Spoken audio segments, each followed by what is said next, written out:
Hello and welcome to week 7 of F122 Introduction to Ammunition and Basic Ballistics. My name is Joshua Clockman. Sorry for the delay. Today is March 5th, 2024. 4-part series demonstrating the breakdown of rounds and a couple other things. Part 1, using a dummy cartridge that you received for this course. Demonstrate the proper method of disassembling the cartridge into multiple components, case and projectile. Describe which components you are missing, because it is a dummy cartridge, and articulate how those missing components would be removed if this were a live cartridge. I have the provided SDI dummy cartridges. So for disassembly, provided to me, they have a nice little hammer thing. Depending on what size round you're trying to disassemble, depends on what size gasket type thing you would need. For this, I'm going to be using the 223 for a later part in the video. Just place on here, screw it in there, not all the way tight, because you still got to get the round in there to adjust, and it'll expand around it. Ooh, a little loose, there we go. And then I don't have my vise and anvil set up yet, so I'm just going to use my concrete floor. But with the round, smack it, and the round and the powder should come out here.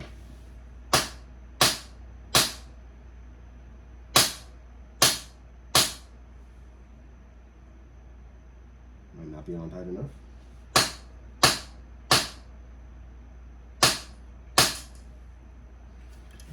A couple more hits than expected.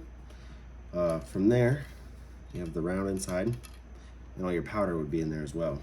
So what you would do is unscrew this, shake all the powder out. Granted, we don't have any. And you get your little powder piece here. You drop the whole thing in there like so, and then you use a scale of some sorts, and you would weigh how much powder you have there. Now, as far as the rest of the cartridge would go, you would have a primer that would go in here. Best way to remove that would be to discharge it first, put it into a firearm. You know it's clear and safe because the round is out. Point it in a very safe direction. At work we have a tube full of rocks and sand. Shoot it right into that. Just safest bet, because then if there was a round, it shouldn't harm anybody. And then from there you could get a punch all the way down, punch out the primer. And that is how you would disassemble a round. Part 2, using the dummy cartridge you disassembled in the previous, demonstrate the proper method for finding the measurements of the projectile length, projectile diameter, and case diameter. Length, I don't have a ruler on me at the moment, but take your measurement from here to here. Diameter, you would take a micrometer, verify that the 0 is lined up with 0. The nice little dial micrometer that STI provides does have a adjustable wrench. Projectile diameter and case diameters. So we'll grab our projectile, put it in there at the widest part, and on the very end, so there's a big piece here, and that'll help you spin it faster. And then on the very end, it should have a torque, so you can't over torque it. And you can lock it into place if need be. Using the instrument and dial that we have here set forth, I went ahead before and traced my round out so it's easier for me to do everything we need to do on this. We are at 0.225, I believe, yes, 0.225, and then we will go up from there, plus 0 to 4, and then for an exact measurement down to the 4th. There's a lot of numbers that roll, hard to focus on.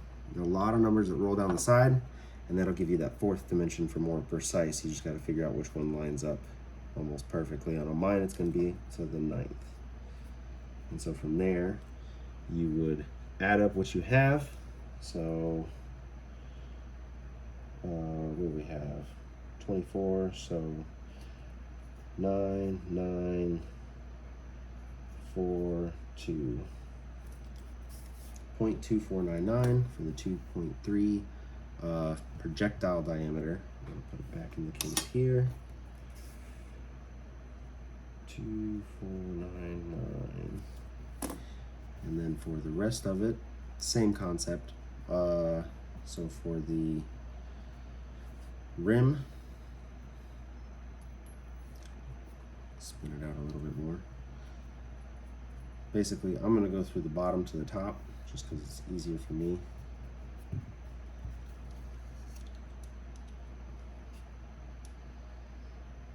So the base, now on some rounds the base might be wider than the case itself, so it is something to take into consideration.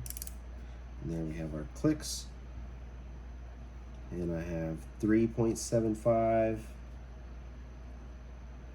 0.375 plumb-elast, and we round up to the 1, so it's going to be plus 0, 0, 1, and then our exact measurement is going to be right on the 4, so the 4th power. Pretty easy on that one. We're going to have 0.3764. That's going to be on the base.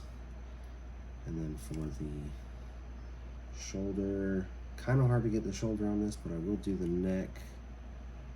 And then from there, the shoulder graduates. So get it in there. I'm gonna go this way, just 'cause it's a bit easier. Too far.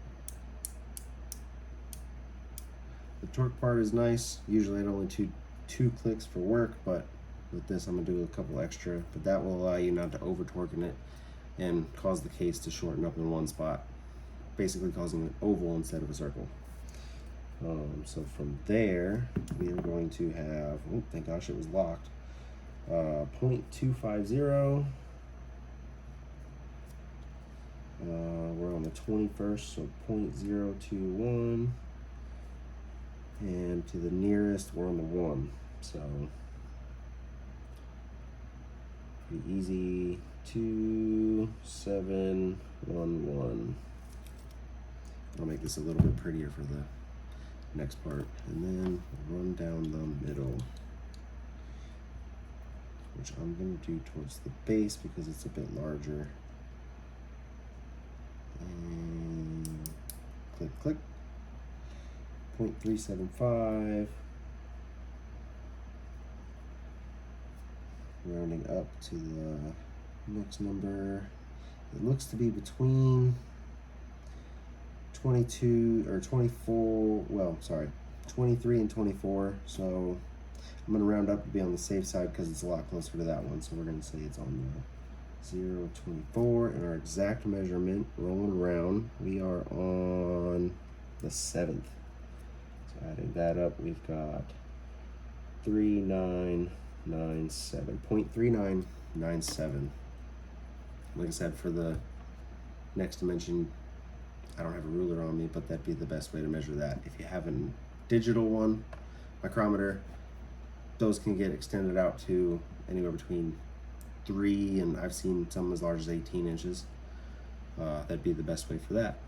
Once the measurements have been recorded, draw a scale copy of the cartridge and components while on video. These recordings can be edited. Yes. All right, so like I said, I went ahead and took the liberty to trace mine out. Grab this. Get that on there as best we can. Scale copy. And grab the camera here. Just to kind of show you, the round's a little bit wonky. Went ahead and drew all the other ones as well. That's the best bet for a scale. Just trace what you got, use what you got.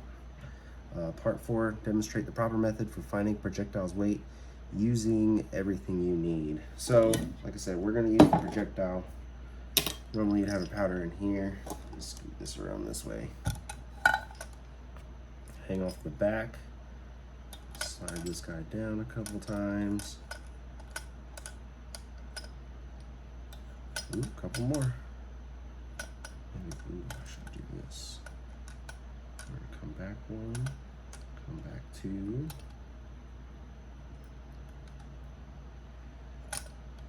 Ooh. this back here just a tad.